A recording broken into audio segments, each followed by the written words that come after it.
Hello, everyone. Welcome to the Tablas Creek semi-weekly Instagram live broadcast. I am, as always, Jason Haas, joining you from warm, beautiful Paso Robles. My guest this week is Felicity Carter, who is a journalist who I think is doing really the most important work in the world of wine right now, investigating this kind of neo-prohibitionist movement which has sprouted up over the last 18 months or so, and started to have a really important impact on the international, kind of national level and international level policies regarding alcohol. I think there's all kinds of really fascinating stuff to dive into with her. So I can't wait to talk to Felicity, but while we're waiting for people to join, I am going to show you some pictures of what's going on here at the vineyard. As I mentioned, it's been warm. This is kind of the classic late June weather. It's been days in the 90s, cooling down into the 60s or so at night. It's perfect ripening weather. So you can see this is the looking up through our Mourvedre block. You can see we've still got a lot of green growth going on in between the rows. That's a function of all of the water that we got last winter. But this is prime ripening, and I want to show you what the different grapes look like, because obviously there's a difference depending on which one it is. So furthest along is Grenache.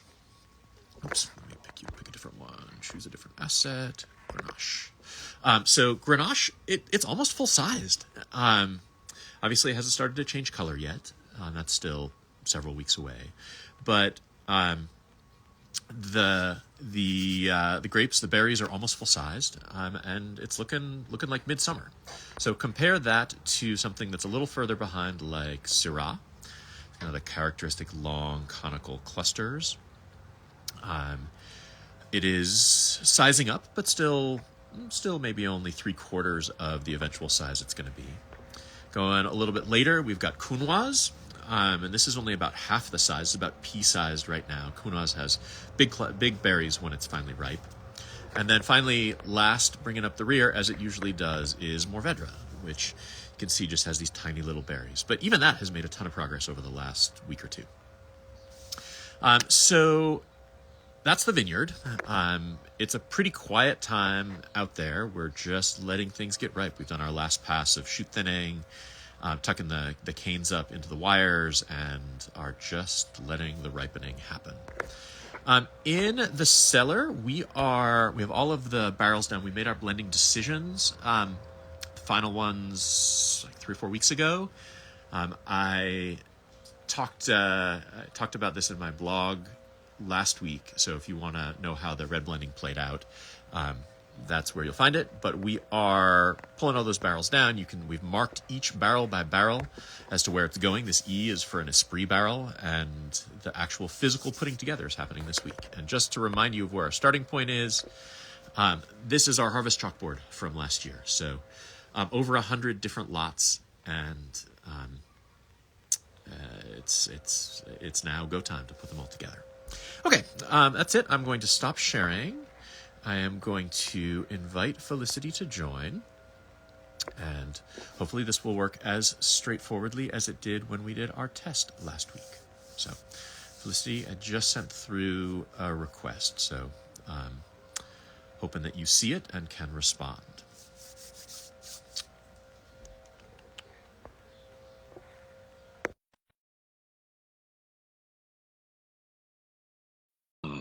Just sent that through again.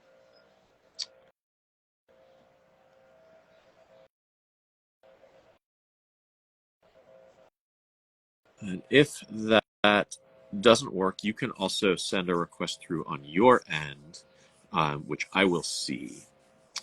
And that is the alternate way of doing this. And that I believe pops up as an option when you join. So if you aren't seeing that come through, then the best thing to do is to hop out and rejoin, and you'll get the option to, there we go, let me see, request. Okay, I'm accepting your request.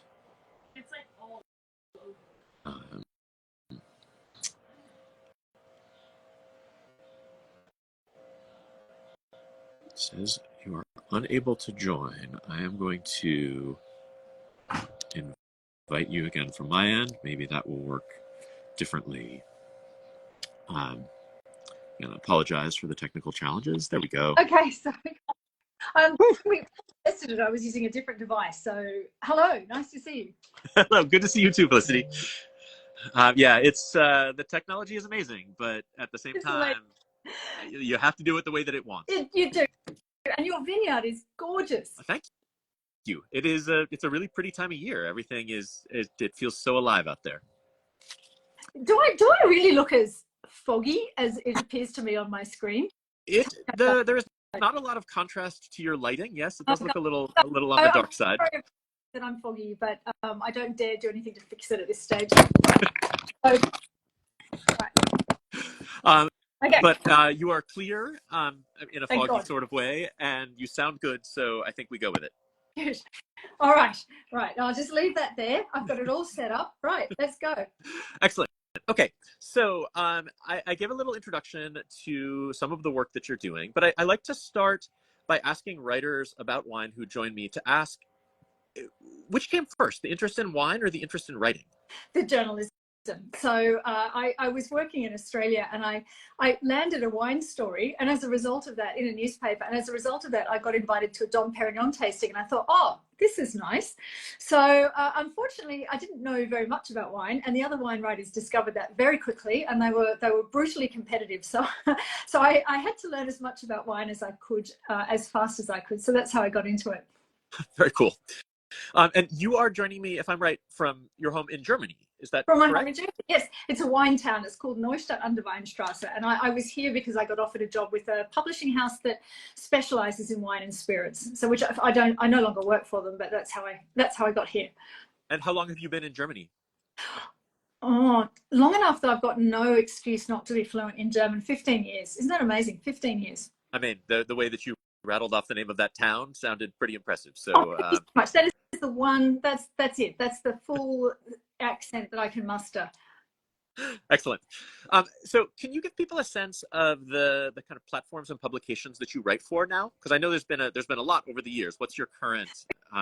Okay, so I'm editorial director of a company in London called Rein Global, which is a research company that researches fine wine, and we do a lot of events. I still do some work for Miningers. I've gone back to them, and I freelance for other publications, Wine Business Monthly in the States, and then others as I have time. So occasionally, in the past, I've freelanced for The Guardian, and I'd like to go back and do some work for them if I could.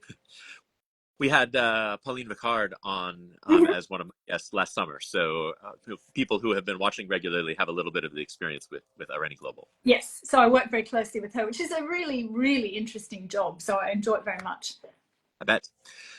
Okay, so I'm looking forward to diving into detail and the work that you're doing about the kind of new anti-alcohol movement. But before we do that, can you talk a little bit about the kinds of wine stories you most enjoy writing? Like kind of before you discovered this piece, which I feel like has become a real specialty. Yeah. What sort of stories do you most enjoy telling? Well, I actually started as a journalist. I was a general feature writer, and I particularly did a lot of science and medicine, which I loved. I absolutely loved it. And so when I was wine writing, I was mostly employed as a business wine writer. So my expertise is really looking at the global world of wine, the economic trends, what's in, what's out, who's exporting, who's not, those kinds of things. So I have done a lot of wine judging, but I think they invited me because I was kind of there rather than I'm got a great palate. Don't tell anyone that. So I know enough about wine to be able to ask intelligent questions, I hope. I mean, I feel like that's honestly like an incredibly valuable position to come from into the world of wine, because I feel like there are lots of people who sort of come from the wine side and are writing what they taste and writing what they smell and maybe writing experiential stories of places that they visit. But I feel like there is just kind of a dearth of kind of hard journalism in the world of wine. I feel like it's an important thing that you're doing. it's because people are too much in love with the product. When I was editor of the magazine, I remember I got one story and somebody had written about a Spanish company, and I got the fact checker to look at it, and he said she hasn't mentioned that they've just been fined 117 million euros for fraud. And I was like, why didn't you mention this? And she was like, oh, the wines were so nice, I didn't think it was worth mentioning. So there's a lot of that going on, yeah. um, so let's dive into the kind of anti-alcohol international movement. How did you first become aware of it? Well, it was interesting. I was sitting at lunch next to a Portuguese official in June last year, and she started talking about something that she described as a monster. She said, this monster is coming to get us. So I did an interview with her, and I actually didn't do anything with it because she was so hyped up about, what was happening. I kind of didn't really believe her. It's an awful thing to say, but then I started looking into some of it, and I saw things that I was like, this doesn't really make any sense. And I was talking to Laura Catena about it, and Laura was just on my case all the time. She's like, when are you going to write about this? When are you going to write about this? When are you going to write about this? And I was like, okay. So then I went to the Wine and Health Conference in Toledo in Spain, and I was the only journalist there, and it was a scientific congress. It wasn't for ordinary people, and I was listening to this, and I was like, phew. And a Spanish official said to me privately, he said, if we don't sort this out, we've got 6 years left before our wine economy is destroyed by this. So at that point, I was like, all right, I'm going to start looking into it. So who put on this Wine and Health Conference? It's a group called FUVAN, which is, it was sponsored by the Spanish government. They have an organisation that they fund to look into things like wine and the Mediterranean diet. And so the Spanish, behind the scenes, the Spanish are very protective of wine as a cultural product, and they're really quite worried about this, and as are the Italians. They've sort of woken up and gone, whoa, what is happening, so there's a lot of so it was them, and it was another group that I can't remember. It wasn't Wine in Moderation, no, Wine in Moderation were there, but it was European funded. So it was a conference put together to explore the potential positive health benefits of wine, not one that was... Partly, but it was to look at the evidence and to evaluate some of the claims that are being made about... There's new research and there's new thinking about wine and alcohol and being unhealthy, and so they were actually examining some of that research and looking at it, and it was very... It was really interesting because I taped everything and I got it all transcribed, and I went back to it sort of 6 months later after I'd done a lot more reporting, and I realized I'd listened to some really explosive things at that conference that I didn't have the knowledge at the time to understand how explosive what they were saying was, which was really interesting. So as I understand it, a lot of the motivation behind this new research, these stories, comes from a group called Movendi. No, I have to be really clear about that. I think I've turned half the wine industry into conspiracy theorists. I get these emails now, and people send me stuff on social media, and they go, is this them? Is this them behind this? Movendi is a very poorly funded NGO that has nothing like the power that people think it has. What's happened is a convergence of 3 different groups, which I can tell you about if you like. Please. Okay. So there's really 3 groups involved in this, and why now? And it's really because post-pandemic people are thinking a lot more about their health, and governments took upon themselves a lot of powers that they'd never thought about before in terms of health. So the public health people have now got an into government in ways that they didn't previously. So there's 3 groups really. One is sort of people you'd consider bog standard public health officials, academics, people who are genuinely concerned about the problems of alcohol, people who research alcohol, and many of these belong to what's called NGOs, non-governmental organisations, and they think all day, every day about the harms of alcohol, and they spin policies around it. So these are people who professionally are concerned with alcohol. Now, here's the thing. In the last 20 years, governments have forced universities to fund more and more research themselves and to find funds. And so people have to go chasing grants. And you cannot get a grant to talk about how great wine is, or you can't even research the hangover, which is actually incredibly detrimental to the economy. You can get grants to talk about how bad alcohol is. And so there's been an increase of people chasing grant money. So that's going on. Then there's a second group which is really interesting that suffers from what I call the March of Dimes effect. So back in the days when polio was a big problem, there was a group called March of Dimes who raised money for research for polio. And then Jonas Salk came along with his vaccine, which meant they were unnecessary. And so what they did was they reinvented themselves as a group focusing on birth defects, because once you're in a charity or an NGO and you solve the problem, your problems are just beginning because you pay your mortgage based on working for that outfit. So that's actually happened in two ways. So one is, in the 20th century, the WHO was founded as really a public health body to deal with what at the time were infectious diseases: tuberculosis, smallpox, measles, diphtheria, syphilis, all those sorts of things. And then in the 80s, AIDS. And all of those diseases have gone, and they were all killed with a magic bullet, either retrovirals or vaccines. So this actually left the WHO with something of a problem, and organisations like that, which is what happens when all of the things that you exist. I mean, malaria is still a problem, but apart from malaria, what happens when all of the things that you're there to fight have gone?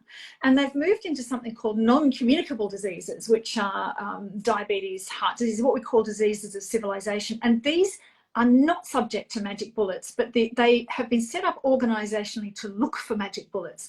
And the second part of this is the anti-tobacco campaigners. They waged war on tobacco in one of the most successful public health campaigns in history. And they tried for decades to get rid of tobacco, and it didn't work until they came up with a strategy called denormalisation. And of course, the tobacco industry, saw them down at every turn and often misused science and research and flat out lied. So now you've got all of those people, many of whom have moved into anti-alcohol or other things, and they're using the same techniques they learned to destroy big tobacco, and they see all of everybody else as being like big tobacco. When they look at alcohol or junk food or sugar, they're not seeing them as companies, they're seeing them as evildoers like big tobacco, because that's the way they've been trained to see. So there's those two, and then there's a third group, which are old-fashioned temperance groups, which have reinvented themselves as public health NGOs. And in Europe, many of those are receiving taxpayer money. So it reinforces their position as sort of respectable outfits. Now, when I say there's three groups, all of these share information, they share policy ideas, they talk, they go to the same conferences. They're very intermingled. So it's very hard to tease them out, because you do have people who are, genuinely interested in public health and genuine researchers. And that's part of the difficulty with this. So it feels like one of the challenges is that, it is undeniable that there are massive societal and personal ills that come with the overconsumption of alcohol. So do you feel like kind of the attack on moderate drinking is just collateral damage in the fight against overconsumption, or is there something else? Very, very, very deliberate. So first of all, there's some real skullduggery around this. Like, the WHO released a report the other day on what they're calling, what are they calling it? They're called commercial determinants of health, all the way that capitalism wrecks our health. And they did it for what they call the WHO region, right? No, the European region. And so it's all been reported in the paper, especially around alcohol, that Europe has this terrible alcohol problem. And they give these statistics, which is unbelievably bad. Now, most of us, if we thought about Europe, most people would probably think about Western Europe. They'd think about France, Italy, Spain. They might, if they're well educated, think about the EU, which is 27 countries. If they know a lot about geography, they might think about geographical Europe, which would include the former Soviet countries of Moldova, Serbia, Montenegro, those countries. But none of those is what the WHO means by European region. What they mean is everything from the Bosphorus, from Turkey through to the borders of China, right? So they're taking in Uzbekistan, Kyrgyzstan, all of those countries. And one of the countries that they take in is Russia, which has the world's worst alcohol problem, not just from alcoholism, but from illicit alcohol, which is deadly, and from just horrifying deaths of despair. So what looks like a big European problem that demands an immediate response, if you take Russia out, suddenly it looks quite different. And, so there's things like that going on. The other issue about moderate drinking is that what they're looking for is population level sort of policies, because that's what they did with vaccines. You know, you can't have herd immunity at 50%. You've got to have 97% of people vaccinated. So what they're really coming up with, and this is really being pushed by the temperance groups, is that they need a population level policy, that they need to reduce everybody's drinking in order to help people who are harmed by drinking. But if you look at the research, actually what you should do is you should help the people who are harmed by drinking, because some of the policies which are being talked about, one has been trialled in Scotland, minimum unit pricing. Actually, what they've discovered is ordinary people stop drinking, but people who are really addicted to alcohol, when the price goes up, they don't stop drinking, they stop eating food. So, you know, population level policies are really, you know, they don't work. But what the temperance groups all say is they say that when alcohol companies talk about moderation, it's a trick. It's a way of putting the responsibility back on consumers when what they're being served is a substance that the alcohol companies know to be addictive. So they don't believe that there is such a thing as moderate drinking. They just think they're people that alcohol hasn't properly got their hooks into yet. Oy. Yeah, there's lots of back there. Too fast, make me stop. No, I mean, obviously, if you look overall at Western Europe in particular, has some of the best overall health outcomes, longest lifespans in the world. And I feel like this kind of selective choosing of the parameters at which you examine the data obviously is an important thing to talk about. The piece that you mentioned about kind of not the like raising minimum prices, not impacting serious drinkers' lifestyles, but instead discouraging moderate drinking. That there was a study in Oregon that was funded by a kind of anti-alcohol group supported by the government, and when they found exactly that, they buried the result. Yeah. Not all of this research is being done. You know, I was emailing a guy called David Spiegelhalter, who's a Cambridge medical statistician, and I wanted to interview him, but he's on the verge of retirement, so he said he didn't have time. But he sent me over a whole bunch of slides that he'd done of taking. Some of this rises to the level of scientific misconduct. You know, some of it is people knowing.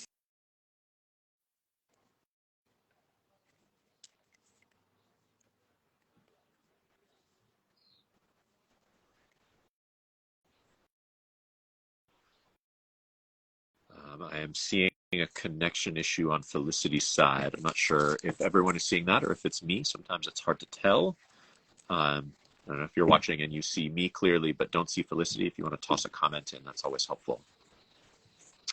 Looks like Felicity got, the connection was lost and she got dumped out. So no, it was not just you. You did lose her. I will invite her to join again, and hopefully. I'm here. Welcome back. I can feel the messages going. Where is she? And I was going, I'm here. Welcome back. Yeah, sorry. Okay. That's again that happens sometimes. So the real figure in South Africa is 10%. So where does the 58% come from? And it turns up in some. They told me, I haven't checked this, that it turns up in some WHO documents. The reason is because the South African government likes the idea that alcohol is causing all the problems, rather than the potholes in the road, the fact that the lights don't work, the fact that people's cars aren't being inspected, the fact that people are driving without licenses. But they know that the real number is 10% because that's what turns up in scientific documents where you can't lie. And yet even the people who've written those documents continue to use the 58%. So there's a lot of ideology going on here. Yeah, for sure. Can you talk a little bit about the J-shaped curve? Yeah. Okay. So this has been something that's been noticed. Something similar was first noticed during Prohibition in the 1920s, and the guy from Johns Hopkins who noticed it was very unpopular, where he said, actually, people who drink a little bit of alcohol are getting better health outcomes than people who either don't drink alcohol or who drink too much. So in the 1980s, and I can't remember the guy's name, French guy, looked at a whole lot of what's called longitudinal data. So there's these populations, like there's a nurses study, there's the Framingham Health data, there's something called the UK Biobank data, where over many years people collect information from populations of people. It's not perfect. It uses a lot of self-reporting. People have to be honest about what they're consuming. And of course, when it comes to alcohol, they aren't. But over and over and over, when this data is plotted, it shows that there's this weird and unexpected thing, which is that people who drink small amounts of alcohol have better all-cause outcomes than people who don't or who abstain. And this is where the fight is. So there's a Canadian researcher called, or the British researcher who lives in Canada, called Tim Stockwell. And he's been saying for years, what they should do is they should reinterpret the data to take out people who are what's called sick quitters, all the people who couldn't drink because their doctors told them not to drink, and that's why their outcomes are worse. Now, many people over decades had considered the sick quitter problem. It wasn't new, but he looked at the same data. It was published last year, and it's been in the New York Times ever since. There's been like 5 articles where he's been quoted and said this J-curve effect doesn't exist. But a Chinese group of researchers looked at the same UK Biobank data and published almost simultaneously. And in their research, the J-curve does exist. So the only way to sort this out is to do a randomized control trial. And that will never be possible because it's too expensive and nobody will fund it. Right, and that's, again, you're not going to be able, nobody's going to fund something which is going to randomly choose whether or not to give people alcohol. Like, this is... Well, they actually did try and fund it. It was called the MACH trial, M-A-C-H. And the National Institute of Health in America went and raised $67 million from industry. And so it was $100 million. They'd started it. There were 40, 50 researchers on it. They were dividing people into you drink this, you do whatever. And there was a huge public outcry about the idea that alcohol companies were funding something that was going to be of their benefit. But as one of the researchers I interviewed said to me, that just shows that the people who were frightened of this trial understood that the properly run trial would probably show that moderate amounts of alcohol have a benefit because the trial was properly constructed. But anyway, it got shut down, and nobody will ever try that again. Right. You reported just this week, I think, or maybe it was last week, on a researcher who actually proposed it. Yeah. So Professor Raymond Estrach he's got multiple titles, I can't remember them all, but back in 2000 around the turn of the century, when you could still get grants for things, he got a lot of money to do something called a PREDIMED trial. And what they were looking at was the Mediterranean diet and its impact. And I think I'm guessing, right, this is me speculating, they probably got the money because the Spanish government wants everybody to go back to their historic cultural way of eating and drinking. But anyway, so they had 7,700 people. They were all over 55, so they were all, at risk of various things, cardiovascular diseases, all the horrible things that get to you. And they discovered that the Mediterranean diet with wine had some of the best outcomes. And they think it's because the ethanol in wine unlocks some of the polyphenols, which are so important in things like olive oil. So you can enjoy the Mediterranean diet by itself, but it seems like the alcohol actually sort of liberates some of the important chemicals. But he was very clear that you have to eat in the context of the Mediterranean diet, and that it's wine in conjunction with those things which has value. And that would support some of the data from districts in France, like the district of Gers, which includes like Madiran, where Tanat is from, where they have this exceptionally high number of people who live into their 90s and beyond. And it is a very traditional diet. It does include red wine, but that's a mechanism. I think we have to be really careful about being hopeful about some of those things, because one of the issues is people self-report, right? So it's often true in places like Georgia where they live for a really long time. If you go and ask them, how come you live so long? They don't know. They don't know what their, cellular competency is. They will all say it's the wine that we drink, whatever, but nobody knows if it is. It has to be trialed. Now, the PREDIMED trial, they've just closed what's called PREDIMED Plus, which in the original trial, they looked at things like, heart disease and diabetes. And in this one, they're looking at cancer as well, which is the big question over alcohol. Does it cause cancer or not? And he wouldn't tell me what he's going to publish, but he said it was very good news. Huh, that's Good to hear. I can't wait to read or hear the results. And that feels like that's a piece of some of the cherry picking of outcomes that we're seeing, where there are probably a range of effects, some positive, some negative, and it will depend a lot on how positive and how negative the different effects are to know whether the overall health outcomes are good. But there was a paragraph in the press release that the WHO put out that I thought was really dramatic. It said, and I'm reading here, said, to identify a safe level of alcohol consumption, valid scientific evidence would need to demonstrate that at and below a certain level, there is no risk of illness or injury associated with that consumption. Which, like, that's not the way that anybody should be looking at risk in the first place. I mean, you want to properly evaluate risk and put it in context. This drives me crazy. Okay, so I want to bring this up. They keep talking about alcohol being a grade 1 carcinogen, right? So with asbestos and tobacco and radiation. First of all, the grades are a measure of certainty. They're not a measure of how bad something is. So when you say radiation, tobacco, and asbestos, what they mean is that we are certain those things will give you cancer.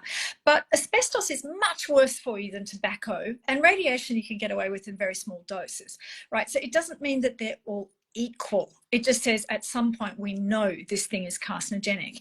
And as for, no safe level, so every time you get on an aircraft, I didn't know this, but it's true. Every time you get on an aircraft, you're subject to background radiation. I mean, a trip from London to Sydney is something like 10 chest x-rays. So there's somebody out there, and radiation's cumulative. So there's somebody out there who boards a plane today who's probably going to get off the plane, maybe having developed a cancer because it was just one too many times. So, but you can't establish the lower level at which you should not catch a plane. It's impossible because maybe before you boarded the plane, you had huge lifetime radiation damage already. So I'm not sure if I'm being clear about that, but you can't set baseline points. It's very difficult. Nor do I feel like it's an appropriate standard to ask that things be zero risk. Like, I mean, we all choose to do things every day that are non-zero risk. I go on a road bike ride 3 or 4 times a week. Like, there are risks involved in that, but I have decided that those risks are worth the benefits that I get out of it. And yeah, exactly. Just looking at the risks, it feels like you can paralyze yourself.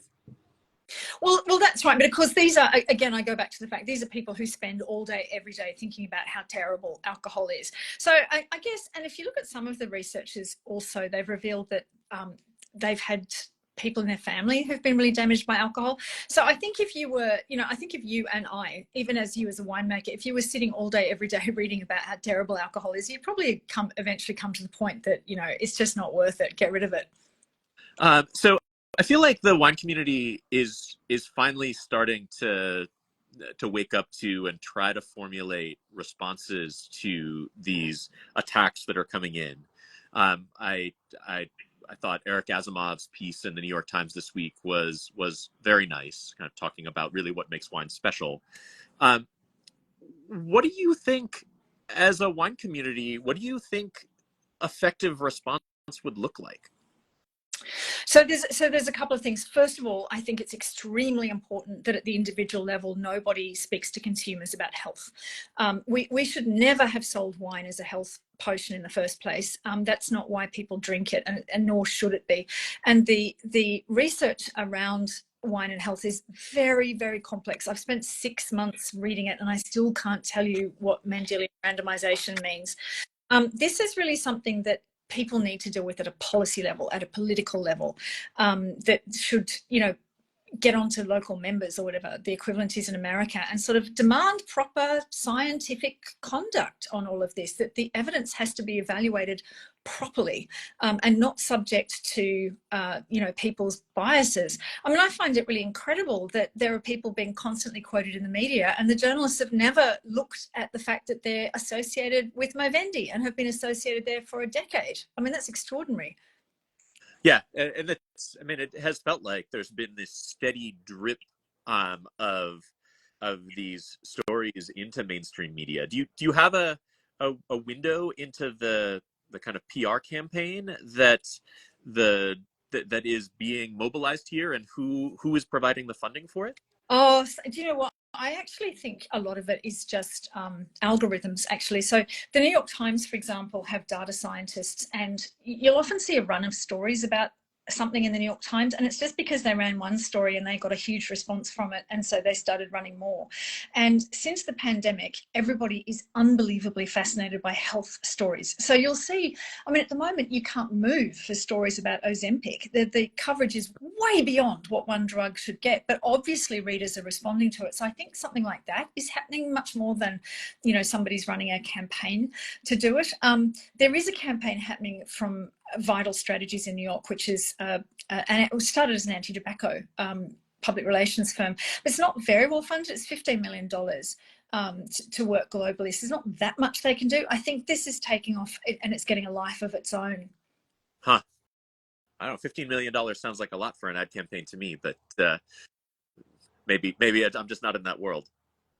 Well, you know, they're working. Don't forget, they're working globally. So it's not. But I think what gets me about all of this is what really needs to happen. I've even stopped caring about wine in a funny way, which is a terrible thing to admit. But I think these public health groups need scrutiny. They need proper scrutiny. Like, I think, like most people, I thought, well, you know, they're doctors and researchers and stuff. And then you look at it and you go, no, they're not. No, they're not. Some of these are people with vested interests who are cloaking themselves as public health people.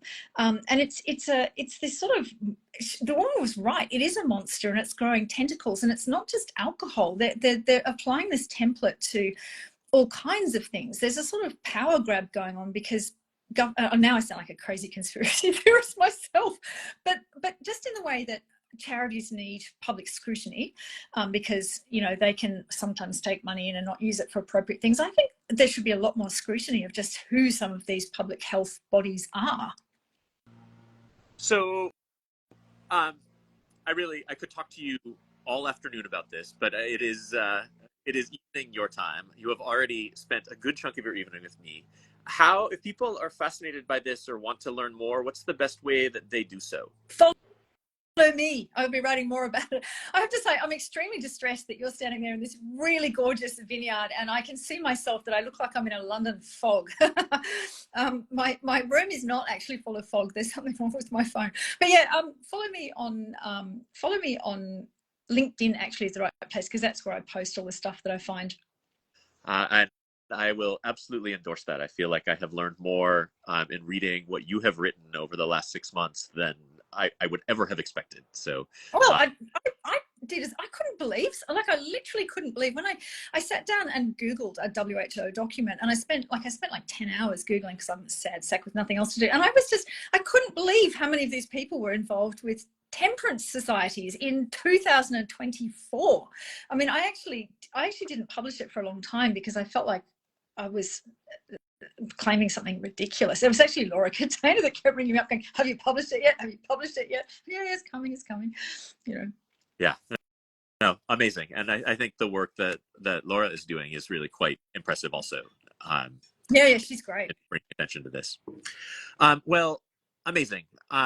So thank you so much, Felicity, for joining me. I will continue to read and share all of the things that you're writing. And thank you for your work. Thank you for your advocacy. No, thank you everybody who's joined. It's really great to see how interested people are in this, because it is a kind of wonky policy area, but it's fantastic. I could not agree more. Excellent. Well, thank you so much. All right. Thank you everyone who joined. I'll be back in 2 weeks. Meanwhile, I hope you are all well. If you are in a wine region, I hope you enjoy weather like this, and enjoy the long days in the midsummer. Thank you again, Felicity. Bye.